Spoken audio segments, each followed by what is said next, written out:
ସହରର town hall ଛକ ସ୍ଥିତ ଅଗ୍ନିଶମ ବିଭାଗ କାର୍ଯ୍ୟାଳୟ ପରିସରରେ ବାବା ତ୍ରିନାଥ ଦେବଙ୍କ ମନ୍ଦିର ପ୍ରତିଷ୍ଠା ପ୍ରକ୍ରିୟା କାର୍ଯ୍ୟକ୍ରମ ସୋମବାର ଅନୁଷ୍ଠିତ ହୋଇଯାଇଛି। ଏହି ପରିପ୍ରେକ୍ଷୀରେ 108 କଳସ ଶୋଭାଯାତ୍ରା ଏବଂ ଅଧିବାସ ଅନୁଷ୍ଠିତ ହୋଇଯାଇଛି। ବାଲିଘାଟରୁ ଶୋଭାଯାତ୍ରା ବାହାରି ସିନେମା ଛକ ହୋଇ ମନ୍ଦିର ପ୍ରାଙ୍ଗଣରେ ପହଞ୍ଚିଥିଲା। ଅଗ୍ନିଶମ ବିଭାଗ କାର୍ଯ୍ୟାଳୟର କର୍ମଚାରୀ, ତାଙ୍କ ପରିବାରବର୍ଗ ଏବଂ ସ୍ଥାନୀୟ ବାସିନ୍ଦାମାନେ ଏହି କଳସ ଯାତ୍ରାରେ ସାମିଲ ହୋଇଥିଲେ। ଦ୍ୱିତୀୟ ଦିବସରେ କୁଣ୍ଡ ମଣ୍ଡଳାଦି ପୂଜା ଏବଂ ଅଗ୍ନି ସଂସ୍କାର, ସେହିପରି ତୃତୀୟ ତଥା ଅନ୍ତିମ ଦିବସରେ ପ୍ରାଣ ପ୍ରତିଷ୍ଠା, ପୂର୍ଣ୍ଣାହୁତି ଏବଂ ପ୍ରସାଦ ସେବନ କାର୍ଯ୍ୟକ୍ରମ ଅନୁଷ୍ଠିତ ହେବ ବୋଲି ଉପସ୍ଥିତ ଆୟୋଜକମାନେ ସୂଚନା ଦେଇଛନ୍ତି। ଆମର ଟାଉନ୍ ହଲ୍ ରୋଡ଼ରେ ଆମର ଯେଉଁ ଫାୟାର ଷ୍ଟେସନ କ୍ୟାମ୍ପସ୍ ଅଛି, ସେ କ୍ୟାମ୍ପସ୍ ଭିତରେ ଆମର ଆଜି ତ୍ରିନାଥ ମନ୍ଦିରର ପ୍ରତିଷ୍ଠା ଉତ୍ସବ ହେଉଛି। ଆଉ ଏଇଟା ସର୍ବଜନୀନ ମନ୍ଦିର, ସମସ୍ତ ଭକ୍ତଗଣଙ୍କୁ ସମସ୍ତେ ଏଠି ଆସିଥିବାରୁ ବହୁତ ଭଲ ଲାଗୁଛି।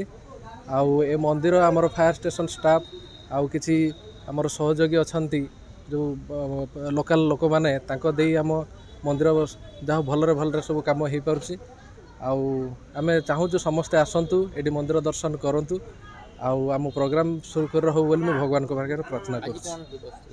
ଆଜି ପ୍ରଥମ ଦିବସ, ଆଜି କଳସ ଯାତ୍ରା ସରିଲା ପରେ କାଲିଠୁ ଆମର ହୋମଯଜ୍ଞ ଷ୍ଟାର୍ଟ ହେଉଛି। ପହରଦିନ ଆମର ପ୍ରାଣ ପ୍ରତିଷ୍ଠା କାର୍ଯ୍ୟକ୍ରମ ରହିବ। ମୋ ନାଁ ଶ୍ରୀ ରବୀନ୍ଦ୍ର ମହାକୁଡ଼, ମୁଁ ଏଇଠିକାର ସ୍ଥାନୀୟ ବାସିନ୍ଦା।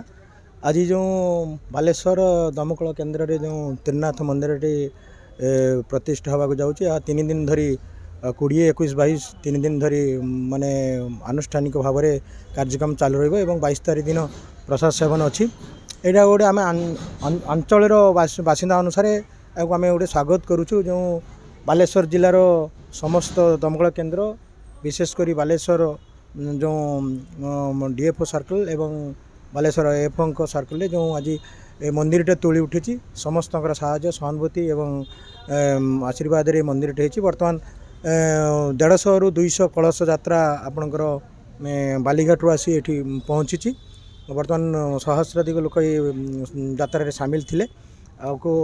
ଆଜକୁ ବର୍ତ୍ତମାନ 20 ତାରିଖ, 21 ତାରିଖ, 22 ତାରିଖ 3 ଦିନ ଧରି ଭଲ ଭାବରେ ଆନୁଷ୍ଠାନିକ ଭାବରେ କାର୍ଯ୍ୟକ୍ରମ ରହିବ। 22 ତାରିଖ ଦିନ 12ଟାରୁ ପ୍ରସାଦ ସେବନ ରହିଛି। ସମସ୍ତଙ୍କୁ ନିମନ୍ତ୍ରଣ ବି କରାଯାଇଛି, ସମସ୍ତେ ଏଠାରେ ଉପସ୍ଥିତ ରହିବେ। ଏଇଟା ବହୁତ ଆନନ୍ଦର କଥା।